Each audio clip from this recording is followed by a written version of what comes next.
Assalamualaikum warahmatullahi wabarakatuh. Selamat siang dan salam sejahtera bagi kita semua. Saya ucapkan juga selamat siang dan terima kasih untuk Bapak Muhammad Alfan MA selaku dosen mata kuliah Teori Sastra. Saya adalah Putri Aprianti, mahasiswi semester 2 IAIN Bengkulu, jurusan Tadris Bahasa Indonesia. Baik, sebelum saya berpresentasi, saya akan menjelaskan mengenai materi yang akan saya sampaikan.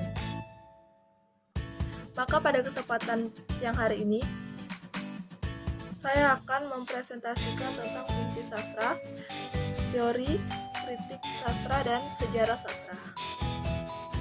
Yang materinya saya ambil dari dalam buku Teori Kesusastraan Rene Willex Austin Warren. Baiklah, saya akan memaparkan materi yang pertama, yaitu fungsi sastra. Di dalam buku Teori Kesusastraan Rene Willex Austin Warren, dijelaskan bahwa Edgar Allan Poe melontarkan sastra berfungsi sebagai menghibur dan sekaligus mengajarkan sesuatu. Menurut sejumlah teoritikus, fungsi sastra adalah untuk membebaskan pembaca dan penulisnya dari tekanan emosi. Mengekspresiasikan emosi berarti melepaskan diri dari emosi itu. Segi manfaat sastra tidak terletak pada ajaran-ajaran moralnya. Lebus mengira Homer menulis Iliad untuk itu. Bahkan Hegel juga menemukan hal yang sama dalam drama tragedi kesukaannya. Bermanfaat dalam arti luas sama dengan tidak membuang-buang waktu, bukan sekedar kegiatan iseng. Jadi, sesuatu yang perlu mendapat perhatian serius. Menghibur sama dengan tidak membosankan, bukan kewajiban dan memberikan kesenangan. Kalau suatu karya sastra berfungsi sesuai dengan sifatnya, kedua segi tadi, kesenangan dan manfaat bukan hanya harus ada, melainkan harus saling mengisi. Kesenangan yang diperoleh dari sastra bukan seperti kesenangan fisik lainnya, melainkan kesenangan yang lebih tinggi, yaitu kontemplasi yang tidak mencari keuntungan. Sedangkan manfaat keseriusan bersifat didaktis adalah keseriusan yang menyenangkan, keseriusan estesis, dan keseriusan persepsi.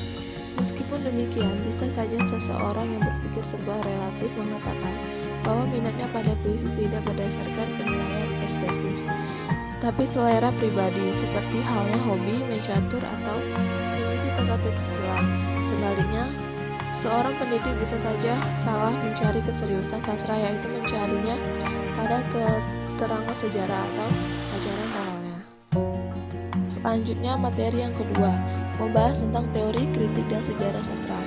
Dalam wilayah studi sastra, perlu ditarik perbedaan antara teori sastra, kritik sastra, dan sejarah sastra. Yang pertama-tama perlu dipilih adalah perbedaan sudut pandang yang mendasar antara teori, kritik, dan sejarah sastra tidak bisa dipisahkan satu sama lain. 1. Pengertian teori sastra. Teori sastra adalah studi prinsip, kategori, dan kriteria yang ada pada sastra itu sendiri. 2. Pengertian kritik sastra.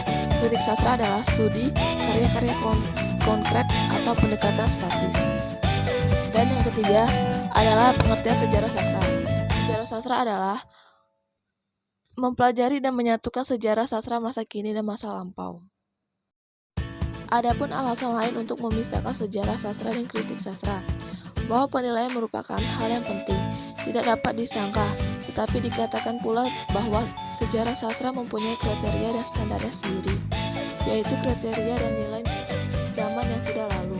Menurut ahli rekonstruksi sastra, kita harus masuk ke alam pikiran dan sikap orang-orang dari zaman yang kita pelajari.